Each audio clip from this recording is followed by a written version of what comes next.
Assalamualaikum warahmatullahi wabarakatuh. Perkenalkan, nama saya Devi Ramawati dengan NIM 18060087. Baiklah, di sini saya akan mencoba menjelaskan materi bab 12 tentang teori perdagangan internasional dan strategi pembangunan. Materi yang pertama, globalisasi perekonomian. Dalam beberapa dasawarsa terakhir, perekonomian dunia telah semakin terkait melalui perdagangan internasional yang meluas dalam jasa maupun barang primer dan barang manufaktur, melalui investasi portofolio seperti pinjaman internasional dan pembelian saham, dan melalui investasi asing langsung khususnya pada bagi perusahaan multinasional besar. Globalisasi menjadi salah satu kata yang sering dipakai dalam diskusi pembangunan, perdagangan, dan ekonomi politik internasional. Globalisasi adalah proses yang membuat perekonomian di berbagai negara di dunia semakin menyatu, mengarah perekonomian global, dan akhir-akhir ini kebijakan ekonomi global, misalnya melalui badan internasional seperti World Trade Organization atau WTO. World Trade Organization adalah badan pengawas dan penegak kesepakatan perdagangan internasional. Globalisasi juga merujuk pada munculnya budaya global di mana orang-orang mengkonsumsi barang dan jasa serupa di berbagai negara dan menggunakan bahasa bisnis yang sama, yaitu bahasa Inggris. Perubahan ini mempercepat integrasi ekonomi dan pada gilirannya integrasi tersebut mempercepat perubahan itu. Globalisasi membawa manfaat dan peluang di samping biaya dan risiko. Hal ini berlaku bagi semua orang di negara, terutama orang-orang miskin di negara-negara yang berpendapatan rendah, yang pertaruhannya lebih besar. Porsi terbesar dari sisi positifnya mungkin diperuntukkan bagi negara-negara berkembang. Globalisasi memang menghadirkan berbagai kemungkinan baru untuk pembangunan perekonomian berbasis luas. Dampak negatif globalisasi juga lebih besar bagi negara-negara miskin, akan terjebak ke dalam pola ketergantungan apabila dualisme di dalam negara-negara tersebut menajam, atau apabila sebagian kalangan miskin benar-benar diabaikan oleh globalisasi. Materi selanjutnya, perdagangan internasional. Perdagangan internasional seringkali memainkan peranan penting bagi pengalaman historis negara-negara berkembang.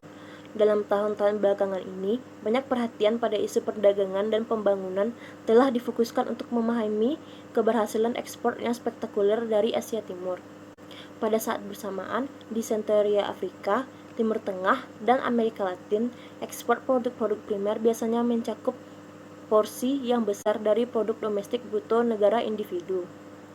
Pada tahun 1980-an dan 1990-an, kombinasi persoalan dari defisit perdagangan yang meningkat, utang luar negeri yang semakin meningkat, pelarian modal yang semakin cepat, serta menyusutnya percadangan internasional telah mendorong penerapan kebijakan fiskal dan moneter yang ketat, terutama di Afrika dan Amerika Latin, yang dapat memperparah perlambatan pertumbuhan ekonomi dan memperburuk kondisi kemiskinan dan pengangguran di sebagian besar dunia ketiga. Banyak negara yang berutang akhirnya mencapai surplus ketika melunasi sebagian hutang mereka. Pada abad yang baru ini, pola surplus perdagangan telah memperkuat banyak negara berkembang meski tidak berlaku untuk semua. Perdagangan dan keuangan internasional harus kita pahami dalam perspektif yang luas, jauh lebih luas dari sekedar arus sumber daya keuangan dan komoditas antar negara, dengan membuka perekonomian dan masyarakat mereka terhadap perniagaan dan perdagangan global, serta dengan berorientasi keluar ke bangsa-bangsa lainnya di dunia. Negara-negara berkembang tidak hanya mengundang masuknya transfer barang, jasa, dan sumber daya finansial internasional, tetapi juga pengaruh pembangunan dalam transfer teknologi produksi, pola konsumsi, tatanan kelembagaan dan organisasional, sistem kesehatan, pendidikan, dan sosial, serta tatanan nilai, gagasan, dan gaya hidup yang lebih umum dari negara maju. Materi selanjutnya, arti penting ekspor bagi berbagai negara berkembang. Negara-negara berkembang biasanya lebih bergantung pada perdagangan daripada negara-negara maju. Sementara negara-negara besar memang kurang bergantung pada perdagangan dibandingkan negara-negara kecil. Pada ukuran apapun, negara-negara berkembang cenderung mendedikasikan pangsa output mereka yang lebih besar dalam bentuk ekspor barang ketimbang negara maju. pendapatan nasional negara-negara dunia ketiga ternyata lebih bergantung pada perdagangan internasional dari pangsanya dalam pendapatan nasional mereka ketimbang negara-negara maju. Semakin besarnya pangsa ekspor negara-negara berkembang yang tercatat pada GDP mereka sebagian mungkin disebabkan oleh semakin tingginya harga relatif jasa non-perdagangan di negara maju ketimbang negara berkembang. Namun demikian, hal tersebut menekankan bahwa negara berkembang umumnya lebih bergantung pada perdagangan dalam hubungan ekonomi internasional karena sebagian besar perdagangan yang dilakukan adalah transaksi barang, di mana perbedaan harga barang antar negara jauh lebih kecil. Materi selanjutnya, elastisitas permintaan dan instabilitas pendapatan ekspor. Kebanyakan penelitian statistik mengenai pola-pola permintaan dunia untuk kelompok komoditas yang berbeda mengungkapkan bahwa elastisitas pendapatan terhadap permintaan. Elastisitas pendapatan terhadap permintaan adalah responsivitas dari kuantitas suatu permintaan komoditas terhadap perubahan pendapatan konsumen yang diukur melalui perubahan sebanding dalam kuantitas permintaan dibagi dengan perubahan yang sebanding dalam pendapatan. Selain itu, karena elastisitas harga terhadap permintaan atas komoditas primer juga cenderung rendah, setiap pergeseran pada kurva permintaan atau kurva penawaran akan mengakibatkan fluktuasi harga yang tajam dan bergejolak bersama-sama. Kedua fenomena elastis ini menghasilkan apa yang disebut dengan instabilitas pendapatan ekspor. Elastisitas harga terhadap permintaan adalah responsivitas dari kuantitas permintaan suatu komoditas terhadap perubahan harganya, dinyatakan sebagai persentase perubahan dalam kuantitas permintaan dibagi dengan persentase perubahan harga. Sedangkan instabilitas pendapatan ekspor adalah fluktuasi besar dalam pendapatan ekspor komoditas negara berkembang yang diakibatkan dari rendahnya harga dan elastisitas pendapatan atas permintaan yang menghasilkan pergerakan yang tak menentu dalam harga ekspor.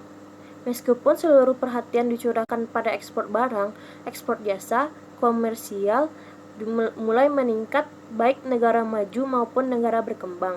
Di negara maju, ekspor jasa komersial ini mewakili kegiatan dengan keterampilan tinggi seperti perbankan, investasi, dan konsultasi manajemen.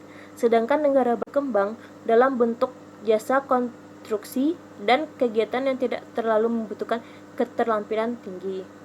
Materi selanjutnya, nilai tukar perdagangan dan hipotesis Friedrich-Singer. Persoalan perubahan pada tingkat harga relatif atas berbagai komoditas membawa kita ke dimensi kuantitatif penting lainnya dari persoalan perdagangan yang sejak dahulu dihadapi negara berkembang. Jika harga ekspor dari suatu negara turun relatif terhadap harga importnya, maka negara tersebut harus menjual lebih banyak produk ekspornya dan mengarahkan lebih banyak sumber daya produktif langka miliknya sekadar untuk menjaga barang impor yang dibelinya berada pada tingkat yang sama pada tahun-tahun sebelumnya. Para ekonom memiliki suatu nama khusus untuk menyebutkan hubungan atau rasio antara harga dari satu unit ekspor tertentu. Istilah tersebut adalah nilai tukar perdagangan komoditas. Nilai tukar komoditas adalah rasio harga rata-rata ekspor satu negara terhadap rata-rata importnya. Teori utama mengenai menurunnya nilai tukar perdagangan komoditas dikenal dengan hipotesis Friedrich-Singer. Hipotesis Friedrich-Singer adalah argumen yang menyatakan bahwa nilai tukar perdagangan komoditas bagi ekspor produk primer negara berkembang cenderung menurun dari waktu ke waktu. Karena teori tersebut dan tren nilai tukar perdagangan inilah, negara-negara berkembang berupaya keras mendiversifikasikan ekspornya menjadi barang manufaktur selama beberapa dasawarsa terakhir. Setelah permulaan yang lambat dan membutuhkan banyak biaya, usaha ini berhasil membuat pergeseran yang dramatis dalam komposisi ekspor negara-negara berkembang, terutama di antara negara-negara berpendapatan rendah. Materi selanjutnya, teori tradisional tentang perdagangan internasional, fenomena transaksi, dan pertukaran adalah komponen dasar kegiatan manusia di seluruh dunia, bahkan di desa-desa paling terpencil di pelosok Afrika. Orang-orang secara berkala bertemu di pasar untuk bertukar barang, entah menggunakan uang atau barang lainnya melalui transaksi barter sederhana. Sebuah transaksi adalah pertukaran antara dua hal, sesuatu diberikan untuk mendapatkan sesuatu yang lain. Keunggulan komparatif. Pada dasarnya, perdagangan berlangsung karena hal itu menguntungkan. Beragam orang memiliki kemampuan atau sumber daya yang berbeda satu sama lain, dan memungkinkan ingin mengkonsumsi barang dalam proporsi yang berbeda satu sama lain. Perbedaan preferensi serta anugerah fisik dan finansial membuka kemungkinan adanya perdagangan yang menguntungkan. Keunggulan komparatif adalah produksi komoditas pada biaya peluang atau oportunitas yang lebih rendah dibandingkan komoditas alternatif yang dapat diproduksi. Prinsip-prinsip spesialisasi dan keunggulan komparatif yang sama ini telah lama diterapkan oleh para ekonom untuk menggambarkan pertukaran barang antar negara. Prinsip keunggulan komparatif menegaskan bahwa suatu negara harus dan dalam kondisi persaingan akan berspesialisasi dalam mengekspor produk-produk yang dihasilkan pada biaya relatif yang terendah. Jerman mungkin mampu memproduksi kamera dan mobil, juga buah dan sayuran pada biaya unit absolut yang lebih rendah dari Kenya. Tetapi karena perbedaan biaya komoditas antara kedua negara ini lebih besar untuk barang manufaktur ketimbang barang pertanian, maka akan lebih menguntungkan bagi Jerman untuk berspesialisasi dalam produksi manufaktur dan memperdagangkannya dengan produk pertanian Kenya. Materi selanjutnya, anugerah faktor relatif dan spesialisasi internasional. Teori perdagangan anugerah faktor adalah model perdagangan bebas neoklasik yang menyatakan bahwa negara akan cenderung berspesialisasi dalam produktivitas komoditas yang mendayagunakan sumber daya faktor produksinya yang melimpah seperti tanah, tenaga kerja, modal, dan lain-lain. Berbeda dengan model tenaga kerja klasik, di mana perdagangan muncul karena adanya produktivitas tenaga kerja yang tetap, tetapi beragam bagi komoditas di berbagai negara. Model anugerah faktor neoklasik tidak mengasumsikan adanya perbedaan inheren dalam produktivitas tenaga kerja relatif dengan menyatakan bahwa seluruh negara memiliki akses terhadap potensi teknologi yang sama bagi seluruh komoditas. Dua pemikiran pokok teori anugerah faktor produksi. Yang pertama, produk yang berbeda membutuhkan faktor-faktor produksi dalam proporsi yang relatif berbeda-beda. Contohnya, produk pertanian umumnya membutuhkan proporsi tenaga kerja per unit modal yang lebih besar daripada produk manufaktur yang membutuhkan lebih banyak waktu kerja mesin pekerja dibandingkan sebagian besar produk primer. Yang kedua, setiap negara memiliki anugerah faktor produksi yang berlainan. Sejumlah negara seperti Amerika Serikat memiliki modal pekerja dalam jumlah yang besar sehingga dapat dianggap sebagai negara yang kaya modal. Secara umum, negara-negara maju memang cenderung kaya akan modal, sedangkan kebanyakan negara-negara berkembang cenderung kaya akan tenaga kerja. Materi selanjutnya, teori perdagangan dan pembangunan. Yang pertama, perdagangan merupakan perangsang pertumbuhan ekonomi di setiap negara. Yang kedua, perdagangan cenderung mendorong kesetaraan internasional dan domestik dengan cara menyetarakan harga faktor, meningkatkan pendapatan real negara-negara yang berdagang, serta membuat penggunaan anugerah sumber daya dunia dan setiap negara efisien. Yang ketiga, perdagangan membantu negara-negara mencapai pembangunan dengan mempromosikan dan memberikan manfaat bagi sektor-sektor ekonomi di mana negara individu memiliki keunggulan komparatif, baik dalam hal efisiensi dan tenaga kerja atau anugerah faktor. Yang keempat, dalam dunia perdagangan yang bebas, harga dan biaya produksi internasional akan menentukan seberapa banyak suatu negara sebaiknya melakukan perdagangan dalam rangka memaksimalkan kesejahteraan nasionalnya. Yang kelima, untuk meningkatkan pertumbuhan dan pembangunan diperlukan kebijakan internasional yang berorientasi keluar. Dalam semua kasus, kemandirian yang didasarkan pada isolasi sebagian atau menyeluruh dianggap kurang baik secara ekonomi untuk berpartisipasi dalam dunia perdagangan bebas tanpa batas. Kritik terhadap perdagangan bebas tradisional dalam konteks pengalaman negara berkembang. Yang pertama, sumber daya tetap, lapangan kerja penuh, serta imobilitas internasional dari modal dan tenaga kerja terampil. Yang kedua, pengangguran, penggunaan sumber daya yang kurang optimal, serta teori Van for Surplus dari perdagangan internasional.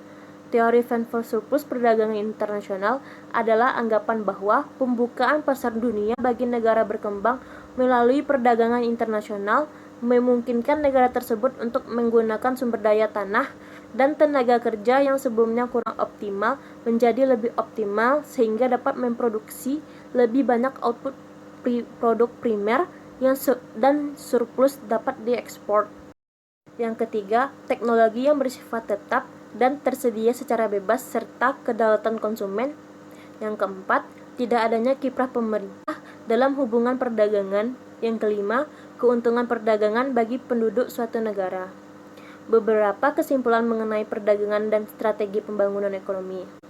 Kebanyakan negara-negara berkembang, sistem ekonomi internasionalnya masih menawarkan satu-satunya sumber real dari modal yang langka dan pengetahuan teknologi yang sangat dibutuhkan. Kondisi di mana sumber daya demikian dapat diperoleh sangat berpengaruh pada karakter proses pembangunan.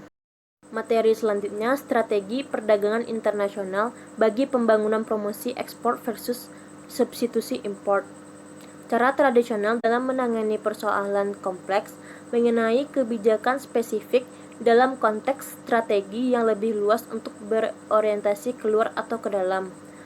4 kategori. Yang pertama, kebijakan berorientasi keluar untuk produk primer, mendorong ekspor produk pertanian dan bahan baku. Yang kedua, kebijakan berorientasi keluar untuk produk sekunder, mendorong ekspor manufaktur. Yang ketiga, kebijakan berorientasi ke dalam untuk produk primer, kemandirian pertanian. Yang keempat, kebijakan berorientasi ke dalam produk sekunder, kemandirian komoditas manufaktur melalui substitusi impor. Yang pertama, promosi ekspor berorientasi keluar menghadapi hambatan perdagangan. Promosi ekspor untuk produk primer atau sekunder telah lama dianggap sebagai sarana utama dalam strategi pembangunan jangka panjang. Wilayah kolonial Afrika dan Asia dengan sektor pertambangan dan perkebunan mereka dimiliki pihak asing merupakan contoh klasik dari daerah dengan kebijakan berorientasi keluar untuk produk primer. Kesepakatan komoditas internasional adalah kesepakatan formal oleh para penjual komoditas umum yang diperdagangkan secara internasional seperti kopi, gula, untuk mengordinasikan penawaran guna mempertahankan stabilitas harga. Yang kedua, perluasan ekspor manufaktur. Ekspansi ekspor manufaktur telah dipicu oleh keberhasilan spektakuler negara-negara seperti Korea Selatan, Singapura, Hong Kong, Taiwan, dan Cina. Sebagai contoh, selama beberapa dasawarsa, ekspor total Taiwan tumbuh lebih dari 20% setiap tahunnya, dan ekspor Korea Selatan bahkan lebih tinggi lagi. Dalam kedua kasus ini, pertumbuhan ekspor didominasi oleh produk manufaktur yang berkontribusi pada lebih dari 80% pendapatan valuta asing atau falas kedua negara itu. Yang ketiga, substitusi impor berorientasi ke dalam tetapi masih berorientasi keluar. Dengan mengamati pasar dunia yang melemah atas produk primer mereka dan menganut keyakinan telah diterima secara luas akan keajaiban industrialisasi dan hipotesis Prebisch-Singer, negara-negara berkembang beralih pada strategi substitusi impor dalam bentuk pengembangan industri perkotaan pada beberapa dasawarsa pasca Perang Dunia Kedua. Industri yang baru berkembang merupakan industri yang baru didirikan, biasanya dilindungi oleh tarif sebagai bagian dari kebijakan substitusi impor. Yang keempat, strategi industrialisasi dan akibatnya.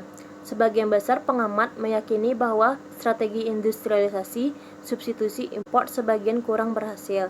Lebih tepatnya, terdapat 5 akibat yang tidak diinginkan.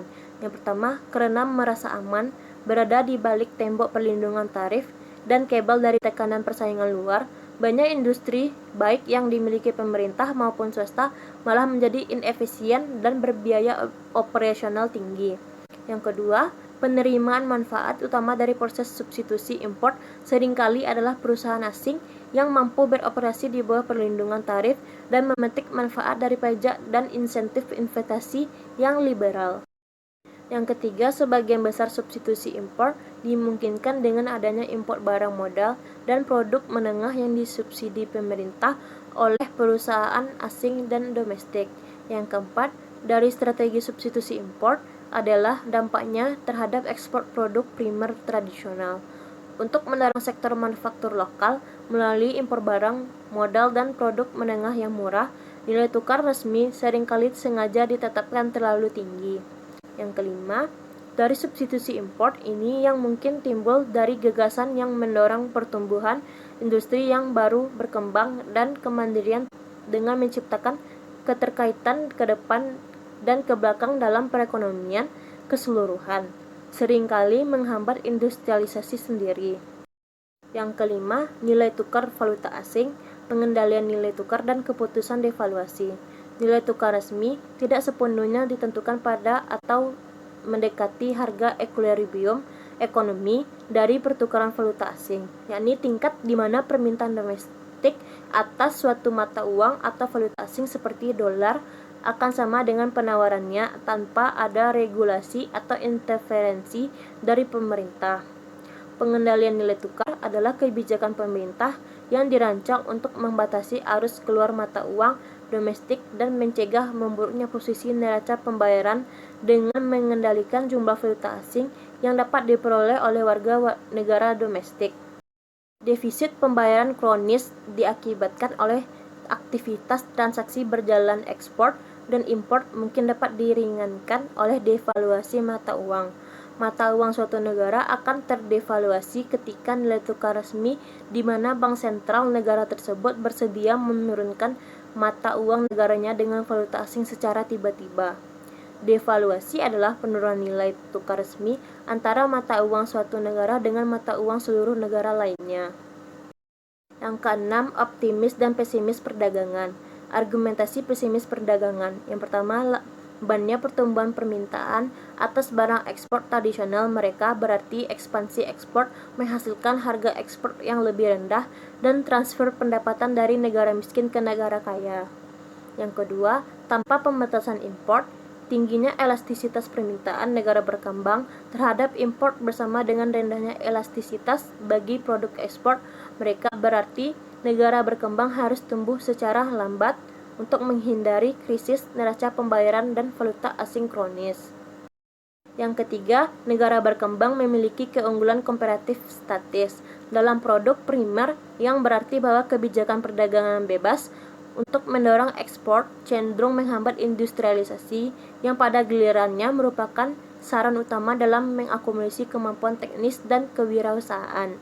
Yang keempat, pesimis perdagangan memandang liberalisasi perdagangan dalam WTO berdasarkan pada praktiknya. Dengan perekonomian negara berkembang, terutama negara-negara termiskin yang kurang memiliki advokat yang sumber daya lain yang diperlukan untuk membuka pasar negara maju. Selanjutnya, argumentasi optimis perdagangan. Yang pertama, mendorong persaingan, meningkatkan alokasi sumber daya, dan skala ekonomi dalam bidang-bidang di mana negara berkembang memiliki keunggulan komparatif. Biaya produksi pada akhirnya akan menurun. Yang kedua, menghasilkan tekanan untuk meningkatkan efisiensi, perbaikan produk, dan perubahan teknis sehingga meningkatkan produktivitas tenaga kerja semakin menurunkan biaya produksi. Yang ketiga, mempercepat pertumbuhan ekonomi secara keseluruhan yang akan meningkatkan laba dan mendorong tabungan dan investasi serta meningkatkan pertumbuhan yang lebih jauh. Yang keempat, menarik modal dan keahlian asing yang keberadaannya masih langka di sebagian negara berkembang. Yang kelima, menghasilkan valuta asing yang diperlukan untuk mengimpor bahan pangan apabila sektor pertanian mengalami ketertinggalan atau terjadi kekeringan panjang atau bencana alam lain. Yang keenam, menghilangkan distorsi ekonomi yang disebabkan oleh interferensi pemerintah.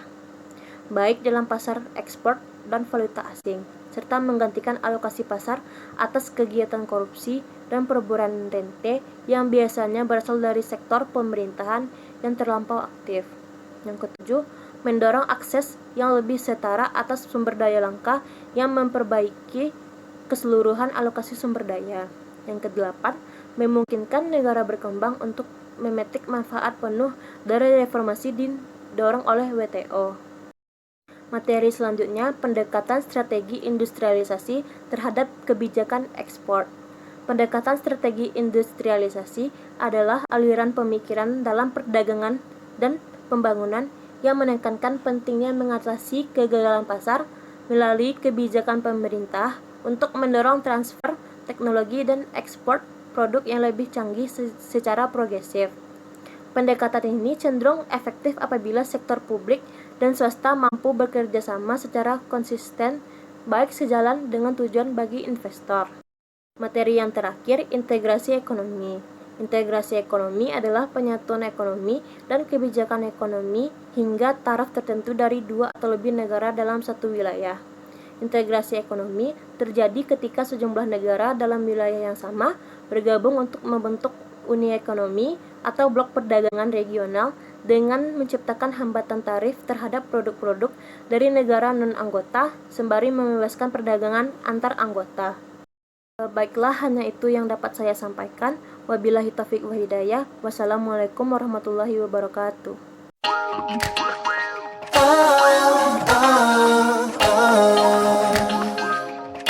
Wanna be my babe.